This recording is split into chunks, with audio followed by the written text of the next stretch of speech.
If these flags are basically twins, why does one of them always win the popularity contest? They're built on the same Nordic cross chassis, painted with the same 3 colours, and yet every single time someone runs a poll, most of the time Norway strolls off with the trophy while Iceland politely claps in the background.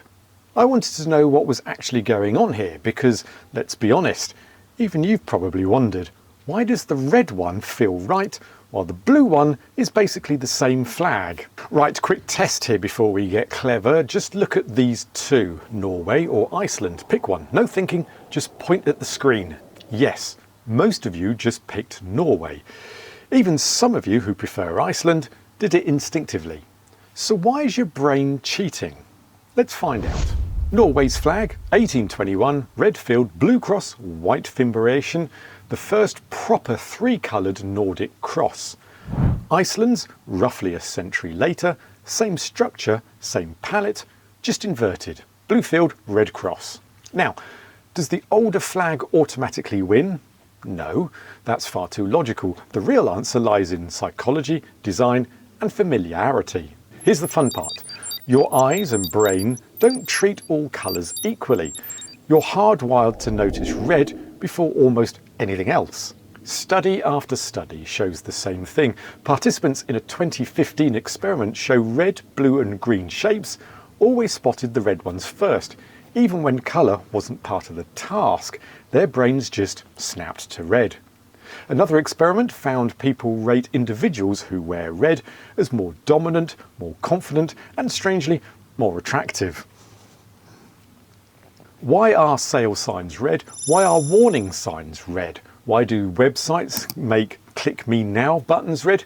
Even the YouTube logo is red because red hijacks your attention immediately. So when these two flags appear in tiny thumbnail, Norway's red field leaps out. Iceland's soothing blue, lovely. But visually, it behaves like a polite email. So, is the question, is the mystery just red wins? It's a big part of it, but there is more to it, of course. Here's an experiment you can join in. Here are both flags, shrunk to postage stamp size and blurred slightly. Which one did you spot first? Exactly. Norway shouts, Iceland hums politely.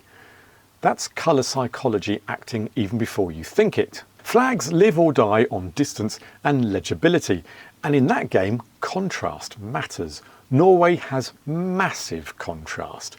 Red versus white, blue versus white, big shapes, simple geometry, high legibility.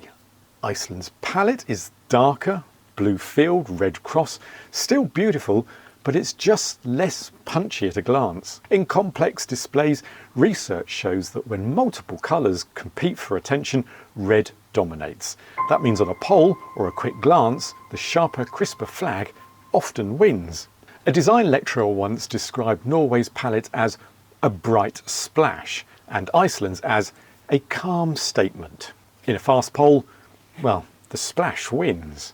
Now here's something else that humans never admit to. We like what we recognise. Norway's flag shows up everywhere.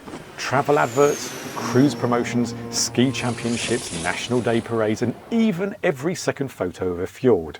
Iceland, on the other hand, globally, its identity leans more towards the landscape, volcanoes, glaciers, northern lights and occasionally Bjorg doing something unexpected. The flag itself appears less often, which does matter here, because the more your brain sees something, the more correct it feels. So does familiarity influence a simple flagpole? Yes, quietly, but very consistently. There's one more psychological trick. Even though Iceland's flag isn't a copy of Norway's, to many it looks like an inverted version. Same design, same colours, just arriving later. Your brain does a sneaky thing here. It tags one of them as the original and the other as the remix. And humans overwhelmingly choose the thing they believe came first, even if they have no idea why they believe that. It's the same reason that people insist the original version of a song is always better, even when sometimes it definitely isn't. Let's flip the situation. Imagine, if you would, Iceland had introduced this layout first. Imagine Norway turned up much later with inverted colours. Would the results flip? Possibly, Because when two designs are nearly identical, your favourite becomes the one your brain met first. It's unfair, it's unreliable, and it's probably why my dad prefers my older brother over me. And it's absolutely how humans behave. But we also can't ignore what we've already covered about the colour palette psychology either. Quick thought exercise for you. When was the last time you saw Norway's flag in the wild or on screen? Now think about the last time you saw Iceland's. I'm obviously not talking about this video, let's just ignore that. But otherwise, exactly.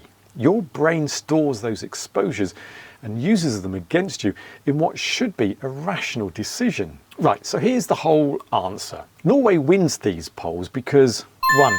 Red grabs your attention faster than blue. 2. Norway's contrast is sharper, so it reads instantly, even at small size. 3. Norway's flag appears more in global culture, so it feels more familiar. 4. Your brain quietly tags it as the original version of the design, even though it's not the whole story.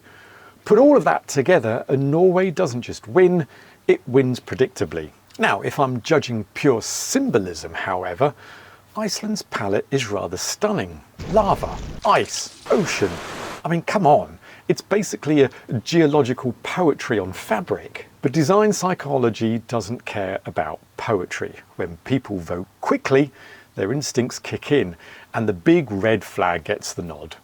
I'm not saying it's fair, it's also not logical, but it's very, very human. And honestly, Iceland deserves at least a silver. Right, your turn now. Which one gets your vote? And more importantly, why?